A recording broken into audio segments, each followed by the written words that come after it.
Radha Ramana Hari Govind Jai Jai. Principles, practice and perfection. Chaitanya Mahaprabhu, he taught everything in terms of principles, practice and perfection. It means, what are the truths, the eternal truths underlying our existence, and what is the perfection, the ultimate goal, and what is the process based on those principles which takes us to the goal. These three basic principles. Sambandha, that means relationship and facts. Abhideya, that's the process. And prayojan means the final goal. For example, if you've got a car, to some extent you have to know how it works. You know that it needs petrol to provide the energy, and it needs electricity to spark, to ignite the petrol. You need water to put in the radiator to cool it, and you need air in the tires. That much at least you have to know how it works. And then gradually when you drive, you learn how to use the steering wheel, the brakes, the gears, the accelerator and so on. You learn more details. So if you practice according to those principles, then you'll be able to get where you want to get. If you get somewhere else, it may mean that you didn't know where you wanted to go in the first place. You didn't have a clear goal. So we have to have a clear goal. And if the car stops running suddenly, that probably means that maybe you didn't put any petrol in, or the battery's flat, or it's overheated, whatever. In other words, you're ignoring some basic principles. So bhakti, in the same way, we have to know to some extent how bhakti works. At first, very, very, very basic. And then gradually more details about the principles, and we link that up with the process, and we understand better how the process works, and how to practice more consistently, more effectively. And also, a clear understanding, really, what is the goal? We talk about loving service to Krishna, but really, what is loving service to Krishna? Gradually, we'll understand that more and more clearly and more deeply. Basic principles. Sambandha, Abhideya, Prayojan. The basic principles. Chaitanya Mahaprabhu, he met with Sanatana Goswami in Varanasi. He'd just come back from Vrindavan. First of all, he met with Srila Rupa Goswami in Prayag. And then coming on further, so he met with Sanatana Goswami. Srila Sanatana Goswami is extremely intelligent. He was also a very elevated devotee already. He was born in a Brahmana family, a Vaishnava family, and then somehow or other he was forced to serve the Muslims. So although he regarded himself as very fallen, he was extremely humble. He was extremely intelligent, very, very elevated. But anyway, when he met with Sanatana Goswami, with Lord Chaitanya, he asked 4 questions. He said this, I don't understand. Who am I? Why am I suffering? What's the goal of life? And what is the process for attaining this goal of life? So these 4 questions are really basic. We have to understand what the goal is. This is one very important. Very important. I've explained.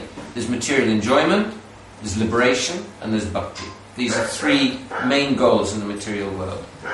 And bhakti produces love, and bhakti, the actual process of bhakti itself is love. So it's not different. With work, you work until you get the result and then you stop working. Liberation, you practice, and when you're liberated, you stop practicing. But with bhakti, you practice bhakti, and when you have pure bhakti, one glorious day, we'll actually be with Krishna in the spiritual world. We won't stop bhakti. We'll be doing it more and more and more and more. So, practice, what are the 2 qualities of practice? The first is, it should be causeless. Like the inhabitants of Braj, Vrindavan. When they had Govardhan Puja, they were worshipping Govardhan, Krishna had made an arrangement to offend Indra and to show that there was no need to worship the demigods in Vrindavan. Why should they worship the demigods? The inhabitants of Braj are so much more elevated. They're so much more elevated than the Brajvasis. So why should the Brajvasis worship the demigods? Krishna couldn't tolerate that. So he made an arrangement. They worshipped Govardhan. And then Krishna himself expanded himself, and he sat on top of Govardhan as a huge form. And all the inhabitants, they were offering mountains and mountains to this form of Govardhan. And Govardhan was pleased, and he said, "What would you like?" Triptosmi. So they just said, "We just want that Krishna will be happy." That's all. They didn't want anything else. They weren't serving Krishna in order to get something. They weren't even serving Krishna because they knew, oh, he's the Supreme Personality Godhead, we have to serve him, that's our business. They're just totally attracted to his beautiful qualities, and they just want to make him happy. That's all. Pure love, causeless, and uninterrupted. Nothing could stop their service. Even when Krishna left Vrindavan, he went to Mathura, he went to Dwarka, he married 16,108 queens, he had 10 children, 11 children with each of them, and then they all had children. So his father, grandfather. For an ordinary person, that would be, okay, enough's enough. But the gopis, the Brajbasis, they just continued their loving service to Krishna. They never stopped. It increased more and more. So the goal, this is the goal. We have to understand what is the process. We understand what is the goal. The goal is love. Many people think, well, the goal is, you go back to the spiritual world. And of course we want to go back to the spiritual world. We want to be with Krishna in the spiritual world. But the final goal is love. And we should understand why that is. If we love Krishna completely, then going back to the spiritual world is automatically included. But the goal is, actually, it's selfless love. It's love for Krishna without any desire for oneself at all. So even wanting to go back to the spiritual world, that's also a desire. Whereas simply to serve Krishna for his own happiness, that's not a desire. So then the question arises, well, why should I want that kind of goal? Why do I have to want selfless love? I want to go back to the spiritual world and have fun.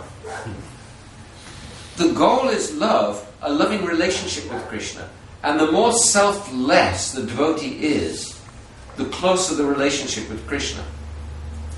So, for example, in the spiritual world, in Vaikuntha, so they all know that Krishna is the Supreme Lord, and therefore their relationship with Krishna is somewhat limited. He doesn't have mum and dad in Vaikuntha. Narayana doesn't have mum and dad. He doesn't have friends. He can't have a picnic in the forest. It's not there. So, even in Dwarka, they know that he's the Supreme Lord. He has father and mother, he has children, but they know that he's the Supreme Lord, and that also limits their relationship. When Krishna had a headache, and he wanted the dust from the lotus feet of his devotees to put on his head, all the inhabitants of Dwarka, all of them, including his mother and father, they said, we can't do that, because that's an offense. He's the Supreme Personality Godhead, we can't do that. So Narada Muni went to Vrindavan and he told the gopis, and they said, yes, you take all the dust you want. So he said, you'll go to hell. They said, we're already going to hell. We've given up all of our duties, all of our female qualities, our family attachments, everything, to love Krishna. Anyway, we don't care. Let us go to hell, so long as Krishna's happy, so long as his headaches removed. So this is love. They don't want anything for themselves at all. So we have to understand what's the practice of bhakti, and understand that it's in relation with Krishna and with Guru and Vaishnavas. And then practice. So we need to know what are the essential practices in bhakti, understanding that that's activities from the spiritual world. In the spiritual world, when Krishna comes home at night, so Mother Yashoda is offering arati. It removes the inauspiciousness. They're feeding him. Though the kinds of services that we offer to the deity, they're offered to Krishna in the spiritual world. But they're doing it in their spiritual body. It's a perfect expression of their desire to serve Krishna and please him. We're practicing with the material body. But as we practice, some moods come. At first we're offering like chunks. Offering food, offering incense, offering ghee lamps and his things. We're offering nice things to Krishna. Krishna doesn't need our nice things. He's got lots of nice things in the spiritual world. What he's really after is the mood with which we're offering. He wants our heart. So the arti, it's not a ritual actually. It's a symbolic expression of offering oneself, like a lamp. Lamp is light, like the soul is light. So offering arati is like, it's like offering the self. And as the more one actually offers with love, so the more that actually that becomes a real offering. So at first offering things, then gradually the mood is coming, and finally, not finally, but one day actually the spiritual body will begin to manifest, and we'll offer more and more with spiritual mood, and then finally really in the spiritual body. But at first we're practicing automatically for our own pleasure, and then gradually this spontaneous mood develops. So the perfection, what's the perfection? Perfection is to serve Krishna and his associates in the spiritual world. At first this seems very distant. We know, Gurudev has told us that final goal, what? Radhapalya Dasam. To serve the pastimes of Radha Krishna and Braj. Okay. It seems a long way away. And it's so far away that it's difficult to pick up, a real enthusiasm, a real eagerness. So what is that goal? Many devotees are bothered by the fact that the goal seems so distant, so unattainable. Well, what am I supposed to be doing now? I can't relate to that. The goal is really simple. We have to engage in this process. The process itself is pleasurable. So we engage in the process, develop our affection and our attachment, and keep going. That's it. It's really simple. That is the goal. Because once we're engaged in this process, we'll feel so happy and satisfied. And whether it takes a short time or a long time, it doesn't matter, because the more we progress, the more satisfying and fulfilling it becomes. What is the problem? Pratyakshavigamang dharma susukam kartamavya. It's directly we realize as we practice bhakti, so directly we realize the spiritual nature of the self. And susukam kartamavya is joyfully performed. So what is the problem? This is our goal, is to start the practice, develop more love and affection, and just keep going. And we have to know how to keep going, how to practice and how to keep going.